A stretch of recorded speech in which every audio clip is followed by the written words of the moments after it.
Hello বন্ধুরা, কেমন আছো সবাই? আশা করি ভালো আছো।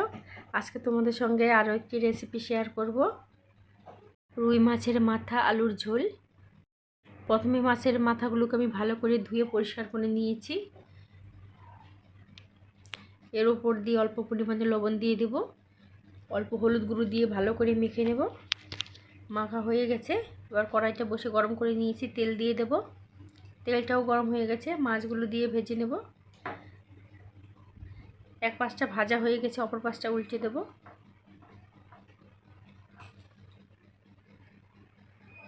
মাছগুলো ভাজা হয়ে গেছে, তুলে নেব।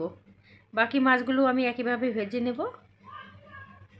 সব মাছ ভাজা হয়ে গেছে, ওই তেলের মধ্যেই গোটা তেজপাতা দিয়ে দেব, কিছুটা জিরে দিয়ে দেব। এবার আগে থেকে কেটে রাখা আলুগুলো দিয়ে দেব, একটু মিশিয়ে নেব ভালো করে। পরিমাণ মতো লবণ দিয়ে দেব, পরিমাণ মতো হলুদ গুঁড়ো দিয়ে দেব, ভালো করে একটু মিশিয়ে নেব। একটা টমেটো কেটে নিয়েছি, দিয়ে দেব। এখানে আমি লঙ্কা আদা বেটে নিয়েছিলাম, দিয়ে দেব। ভালো করে মিশিয়ে নিয়েছি।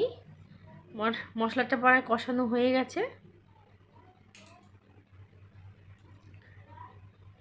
মশলাটা কষানো হয়ে গেছে, জল দিয়ে দেব। ভালো করে একটু মিশিয়ে নেব।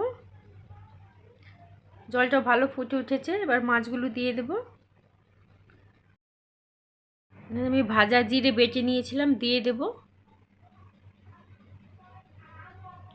ভালো করে একটু মিশিয়ে নেব। কিছুটা ধনেপাতা কুচি দিয়ে দেব। মাছের ঝোলটা হয়ে গেছে, তুলে নেব। বন্ধুরা, রেসিপিটি ভালো লাগলে অবশ্যই লাইক, কমেন্ট, শেয়ার এবং সাবস্ক্রাইব করে দেবে। পাশে থাকা বেল আইকনটা ক্লিক করে দেবে, যাতে পরবর্তী ভিডিওটা ছাড়ার সাথে সাথে তোমাদের কাছে পৌঁছে যায়। সবাই ভালো থেকো। রেসিপিটা কেমন লাগলো অবশ্যই কমেন্ট করে জানাবে। ধন্যবাদ।